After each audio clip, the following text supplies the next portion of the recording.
Hmm. Ya, astagfirullahaladzim. Bismillahirrahmanirrahim. Assalamualaikum warahmatullahi wabarakatuh. Alhamdulillah.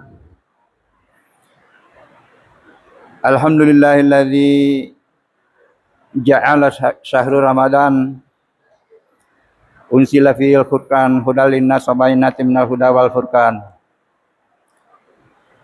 Asyhadu an la ilaha illallah wahdahu la syarikalah wa asyhadu anna sayyidana Muhammadan abduhu wa rasuluhu la nabiyya wa la rasula ba'dah.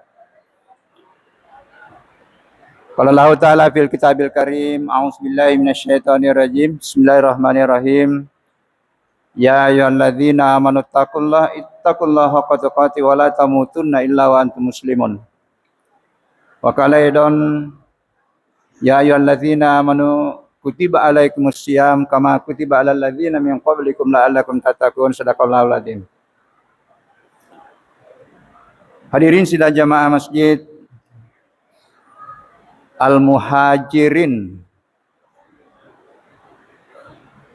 yang insyaallah dimuliakan Allah.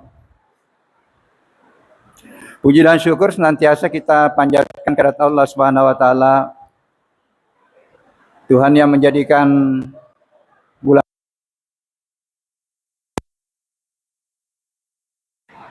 di mana diturunkannya Al-Qur'an sebagai petunjuk kehidupan, hudal linnas wa bayyinatin minal huda wal furqan.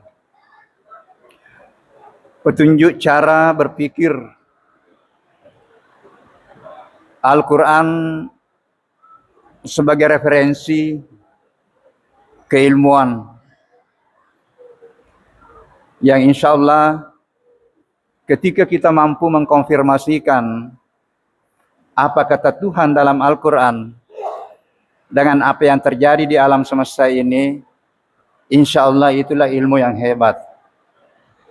Berpadunya antara rasional dengan suprarasional, berpadunya antara rasional dengan aspek spiritual ilahiyah, insya Allah itulah ilmu yang hebat. Memadukan antara kauliah dan kauniyah, menghadirkan ilmu politik, menghadirkan ilmu pertanian, menghadirkan ilmu ekonomi, itulah ilmu yang hebat. Salawat dan taslim kita aturkan kepada Nabiullah Muhammad sallallahu alaihi wasallam, Nabi dan Rasul yang membawa Islam sebagai frame kehidupan, dilengkapi dengan panduan yang lengkap, silmi kafah, itulah Al-Quran. Insya Allah ketika kita menggunakan Al-Quran sebagai petunjuk kehidupan, petunjuk cara berpikir, insya Allah hidup kita akan tenang, hidup kita akan senang. Faman tabi'a hudaya fala khaufun 'alaihim wa lahum yahzanun. Hadirin sidang jamaah yang insya Allah dimuliakan Allah. Nama masjid ini Al-Muhajirin. Saya coba mencari di Al-Quran. Satu-satunya kata Al-Muhajirin itu ditemukan di surah Al-Hajar ayat 8, diabadikan Allah. Tetapi ketika kita telusuri apa kosakata yang seakar kata itu, hajara, akhirnya kita temukanlah ada berapa? Ada 30 lebih. Ada 16 kali yang berarti berhijrah. Nah, disinilah bisa kita berhijrah pikiran, berhijrah kesadaran. Karena kalau kita harapkan terjadi hijrah perilaku, harus diawali dengan hijrah kesadaran. Disinilah nanti ranahnya ilmu, karena kesadaran bisa terbangun karena pemahaman. Pemahaman terwujud karena ilmu. Jadi kalau salah kita menggunakan referensi keilmuan, insya Allah kita juga keliru di dalam kesadaran dan yakin bahwa sadar juga keliru juga dalam berperilaku. Inilah teman-teman, ini banyak dosen ini yang hadir. Saya yakin yang saya selalu suarakan bagaimana kita berjuang untuk mengembalikan, bagaimana mencoba membangun suatu kesadaran baru dengan mengintegrasikan antara referensi kaulia dan referensi kaunia. Referensi kaunia yang mengantar kita profesor doktor, marilah kita konfirmasikan dengan referensi kaulia. Karena terkadang bahasa Tuhan beda dengan bahasa sains. Saya ini mungkin sudah berapa kali saya sampaikan, karena saya background ekologi pertanian, lama sudah belajar, lama belajar ekologi, lama belajar klimatologi. Ya, ketika secara ekologi ya, air itu disebut sebagai unsur lingkungan, kemudian air disebut unsur tak hidup. Coba konfirmasikan dengan Al-Quran. Di dalam Al-Quran, Allah mengatakan, bukan hanya unsur lingkungan, tetapi dia unsur pembentuk dirimu, unsur utama pembentuk dirimu. Dari mana tadinya? Wajahna minal ma'i kulla syai'in hayy. Air itu, itulah pembentuk dirimu. Makanya kalau kita belajar sel itu, betul itu, 70% itu air. Apalagi, tanah dikatakan unsur lingkungan, unsur pembentuk diri, khaliqum basyarum min tin. Nah sehingga nanti kalau ilmu air kita, ilmu tanah kita digabung ke antara sains dengan ini, lengkaplah ilmu kita. Saya juga selalu mengatakan kalau ada orang mau memahami dirinya secara mendalam, harus menyentuh Al-Quran, harus mempelajari Al-Quran. Kenapa?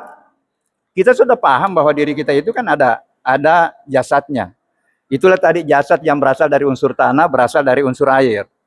Ya. Yang terbentuk mulai dari satu titik yang namanya sel. Nah ini bukan pembelajaran biologi. Tetapi saya mau coba bagaimana paradigma pembelajaran. Apapun yang kita ajarkan itu adalah tarika untuk bermakrifah.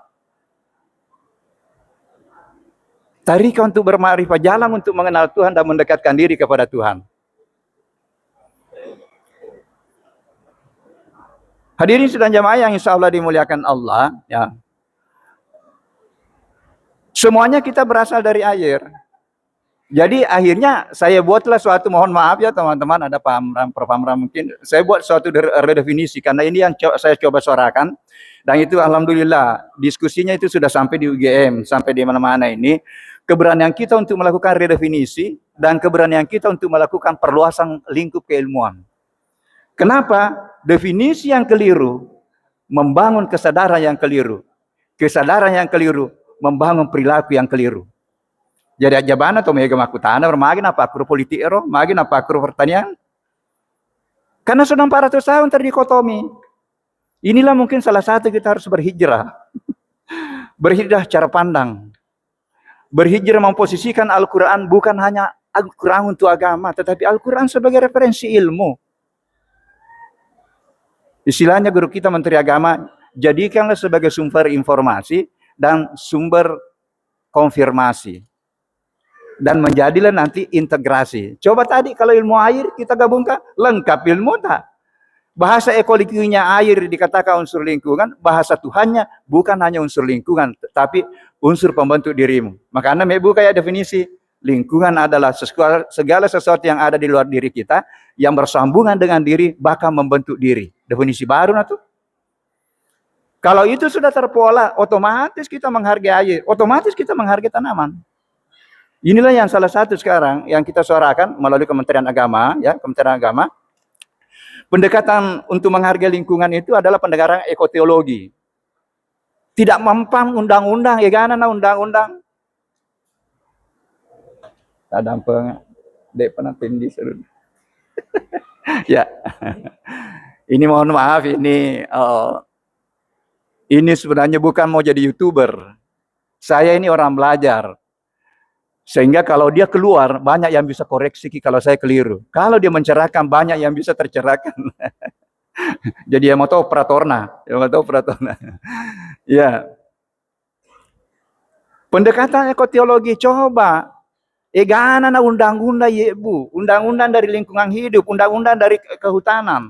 Apa yang terjadi? Apa yang terjadi sekarang? Disitulah pendekatan ekoteologi. Bagaimana berani kita untuk melakukan suatu redefinisi, ya, bahwa lingkungan itu, unsur-unsur lingkungan bagian dari diri kita. Yamato kualeta, yamato kusaliwan. Makanya biasa napesangkan tomate, yamato tumbok kualemu tu, Uwe yang kamu tuh kalau emang ketuk seliwang, makanya ale sifatna waye, ale sifatna tanah. Maka ada kayak takut nama Pak Guru ilmu air, ilmu tanah, hanya diajarkan sifat-sifatnya. Sifat-sifatnya saja diajarkan, tetapi kita tidak sadarkan mahasiswa bagaimana mensifati dan bagaimana menyikapi. Makanya ya orang pertanian maka ada rupanya kita mengajarkan budidaya tanaman, tetapi kita lupakan mengajarkan budaya tanaman. Jadi mari, adakah Pak Kimudi kue degage kapang? Teman-teman dari pertanian, ajarkan budidaya tanaman dan ajarkan budaya tanaman. Ini yang perlu dirom. Kalau itu kita lakukan nanti, 3 terintegrasi, referensi ilahiyah yang bersumber dari Al-Quran, referensi kearifan lokal, referensi sains, hebat bangsa kita. Tidak dimiliki Amerika itu ilmu. Kalau sudah ilmu-ilmu yang berkembang ini kita bungkus. Tetapi mohon berkejaran dengan pemikir-pemikir konvensional. Pak Makade itu pemikir filsafat konvensional, tidak bisa digabung metafisik dengan fisik. Tidak bisa berkembang ilmu, maka tak balik inoe. Dan kita ikuti itu. Anang abad Islam menguasai ilmu dan peradaban. Tidak terdikotomi antara kaulia dengan kaunia. Sekarang sudah 400 tahun. Alangkah bangganya kita kalau kita semua mengacu pada UNESCO. Akhirnya kurikulum lokal kita hilang. Inilah yang terjadi.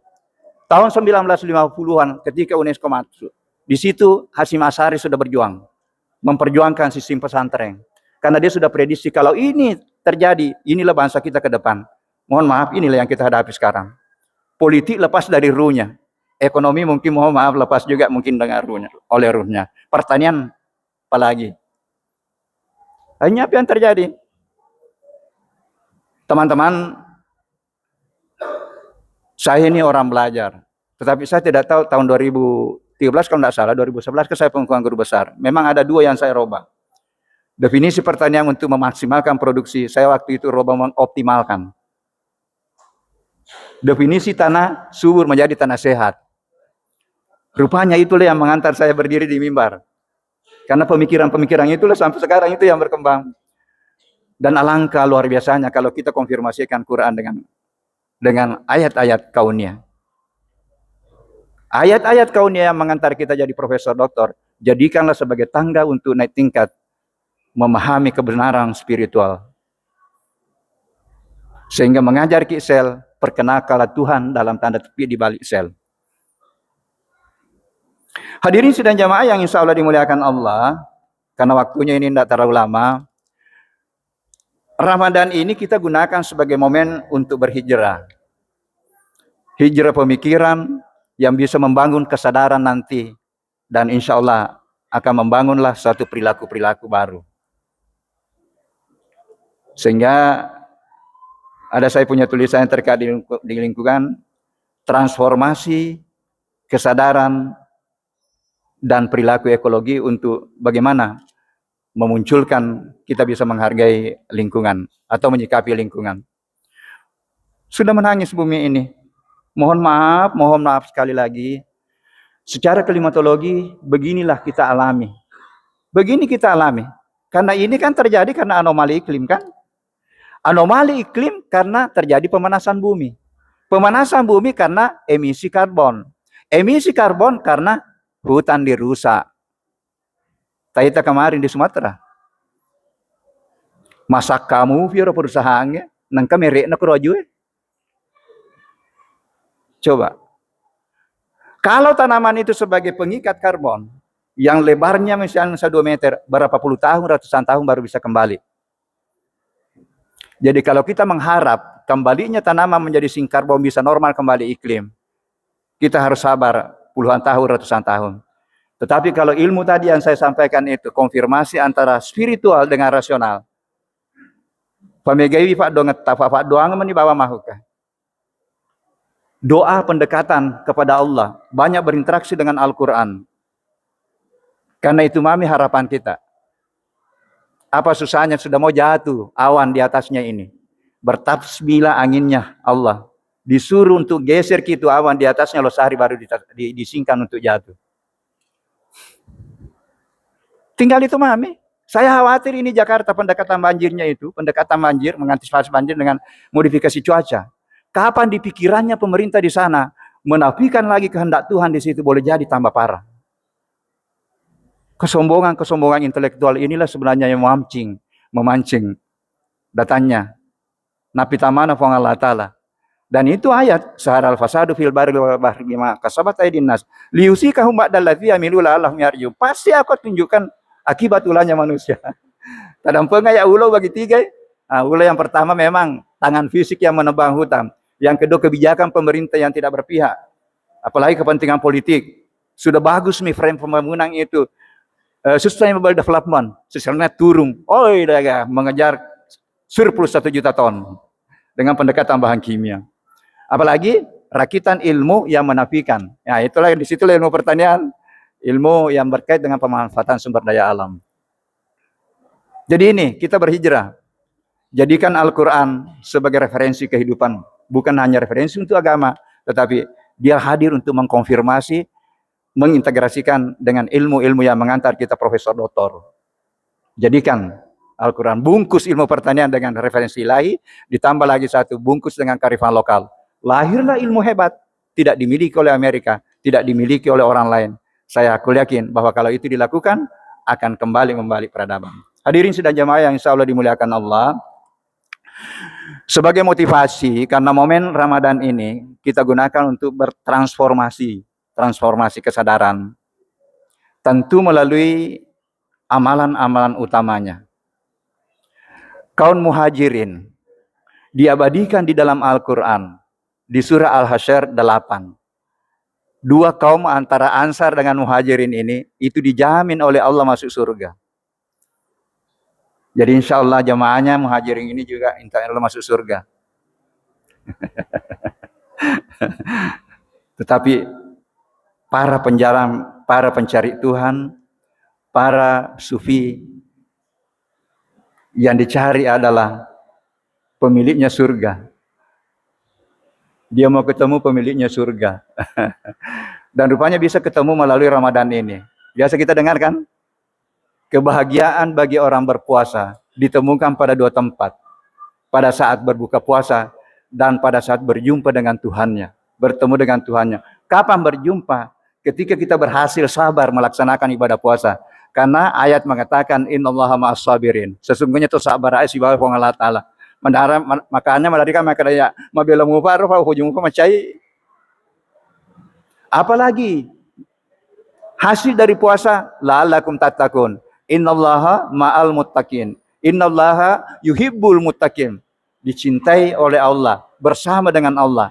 Kalau begitu momen Ramadan ini adalah latihan untuk bagaimana mempraktekkan sifat-sifat karakter kaum muhajirin dan dijamin masuk surga yang diabadikan disampaikan oleh Allah di surah At-Taubah 100 bahwa kaum muhajirin dan ansar adalah kaum yang beruntung dan insya Allah akan dijamin masuk surga. Tetapi tadi itu karakternya ya. Kemudian kedua, amalan utama juga di Ramadan adalah qiyamul lail. Karena pasangan itu man shoma Ramadan dengan man qama Ramadan ya, man shoma Ramadan imanan wa ihtisaban ghufira lahu ma taqaddama min zambi. Rupanya pasangan ya roh mangkama. Jadi pasangan itu qiyamul lail. Tak dampai enggak Ustaz? Tak dampai mana Kak?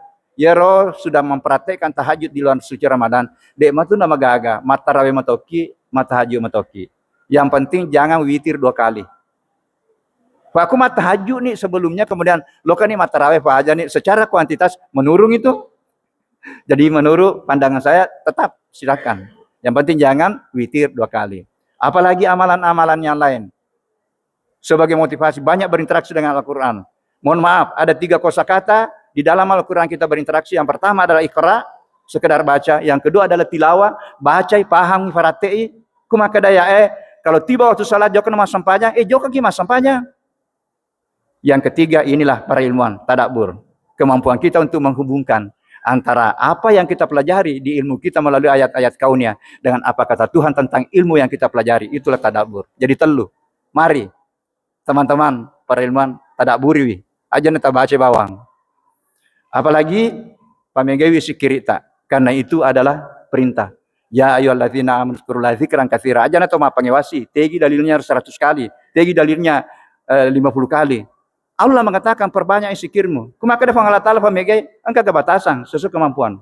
Kemudian yang ketiga, pamegai salawata. Maka dari Allah Ta'ala di surah Al-Ahzab 41, Innallaha wa malaikatahu yusholluna 'alan nabi, sisongan temanna Allah bersama malaikatnya berselawat kepada Nabi. Makanya ya ayyuhalladzina amanu shallu alaihi wasallimu taslima. As-salawat. Masa Allah Ta'ala masalah kemudian kita malas berselawat, dan ada yang paling pendek. Rupanya yang paling pendek itu disebut salawat Jibril. Sallallahu alaihi Muhammad, sallallahu alaihi Muhammad. Noleh letu metu ya keseburun apakah letu jalan sunu. Baca. Apalagi zakat, sedekah, saya kira itulah mungkin yang menjadi motivasi, karena ini masih awal-awal, dan mudah-mudahan kita semua nanti bisa menikmati salah satu malam Lailatul Qadar yang lebih mulia dari 1000 bulan, dengan mempersiapkan diri mulai dari sekarang, bahkan mempersiapkan diri kemarin dari mulai Rajab dan Sya'ban. Kurang pas itu 10 malam terakhir baru difasal ya. Mulai sekarang kita optimalkan ibadah-ibadah ritual, mudah-mudahan kita terpilih nanti untuk mendapatkan hikmah yang insya Allah dibawa oleh Jibril. Saya kira itu mudah-mudahan mencerahkan, tak ada pengak kesalah. Saya ini hanya orang belajar, hanya memprovokasi teman-teman bahwa apapun ilmu kita adalah tarika untuk bermakrifat. Wallahu muwaffiq ila aqwamit thariq. Assalamualaikum warahmatullahi wabarakatuh.